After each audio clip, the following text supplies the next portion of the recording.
So, guy can dance. Let's just say a good dancer is somebody who enjoying hard dance. It does not matter what dance it is. I'm not sure as to how true that is. Not sure as to how true is that. Mara Kopzela, man, I believe if you can't dance, you can't dance. So do what I want. Okay, now but all I'm gonna say, for like, there are people who can really, really dance. Yeah, man. There are professional dancers out there.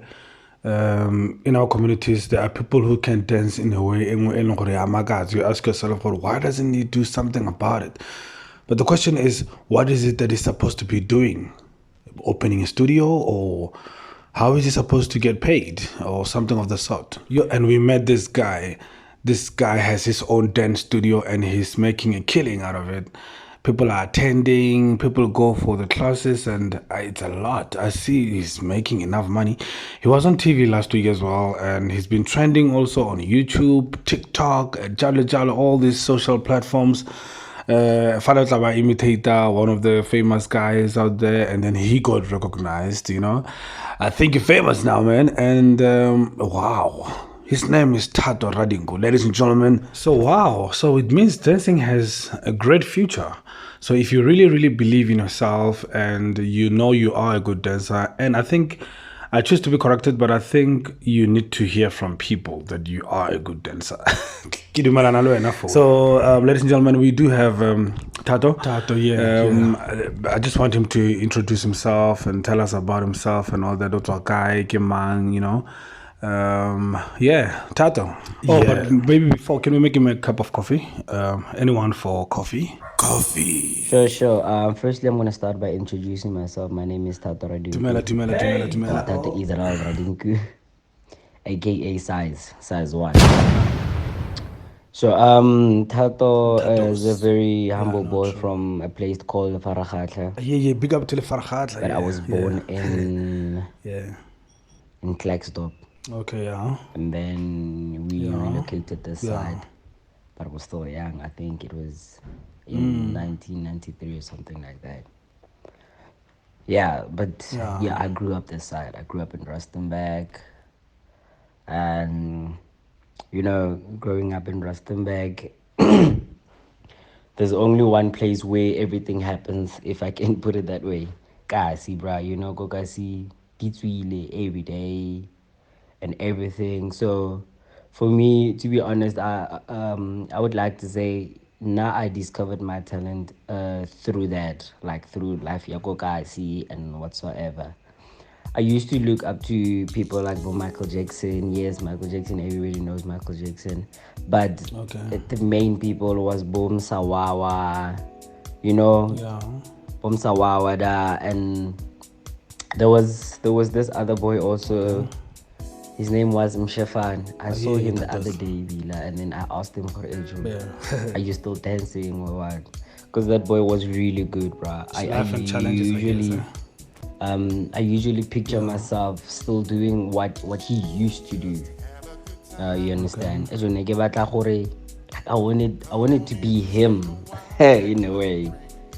I know in other words, like, that's wrong and stuff, but he was very good, bro. Okay. So yeah, that's I can say a lot. I can say a lot, but I'm just gonna say that for now. Yeah, I think you said a mouthful. I'm running out of questions now.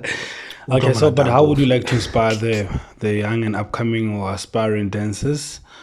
Especially as a guy who comes from Lefaraghatla, a village that is known, Rustenburg, Auchi's boy and all that. You're a self-made millionaire. Yeah, bro. Now the only advice that I can give to these young ones, like, they shouldn't give up. Yeah. No matter what, bro. And you shouldn't mix up your talents, if I can put it that way. You shouldn't mix up things. If you want to become a dancer, do it like that.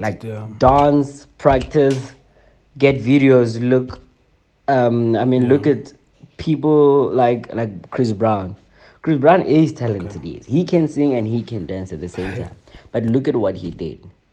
When he realized, okay, he can sing, he never stopped dancing still. He kept on that's it, dancing. yeah. Even today, he's still dancing. Multi-talent, You yeah. understand?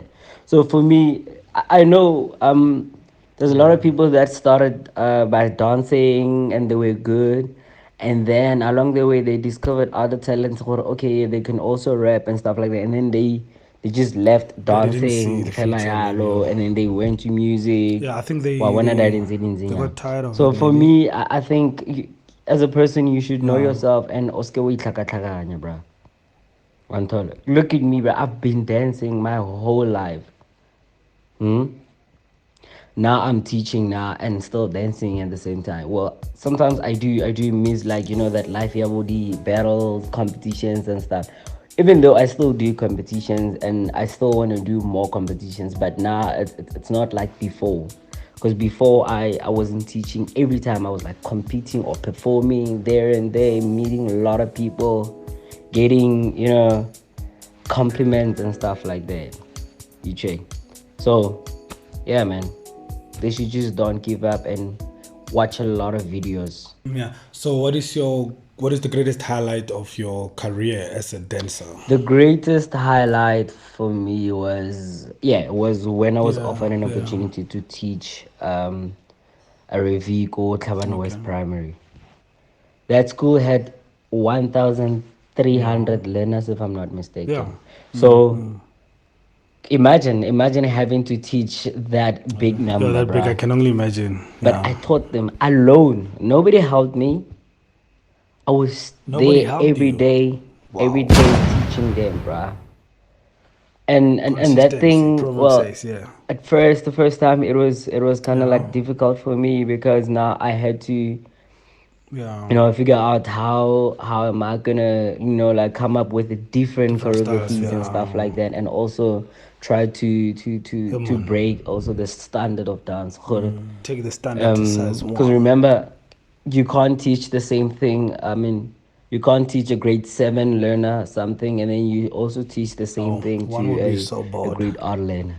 So your routines also, they have to like sort of like differ. Yeah, these are Magadi levels. Like in terms of level That's and what the stuff. business is. Yeah, They have to I see you have to go according to their level, and also as these kids, bro, their attention span is very you teach them now, you teach them something now, and then after 3 seconds now they forgot, and then they doing their own stuff and stuff like that. So it was a big thing for me. I was scared. I was nervous for the I first can time, imagine. But you kept on. as time went on, I Yeah. and it was nice. It like was that. nice. That's it. It was really, really nice. Yeah, that was for me. That was like Inspiration. the greatest highlight for Yeah. me. And the performance show, bruh. When they performed on stage, yo, that's when actually people started asking me, "Gore, where do I teach? Do I have my own school and stuff like that?" Well, even though one of the good days, I would like to have my own academy and you know have so many learners, and also teach others to become like me, to become dance teachers and stuff. I'm proud of you, man. Yeah, ladies and gentlemen, that is Size1, as known as Thato Radinku. You know him. I think a couple of people know him, Rustenburg and in surrounding areas. I wish you all the best, my brother. I wish you all the best in the future, divas. Drink that coffee, man, and dance. Hey!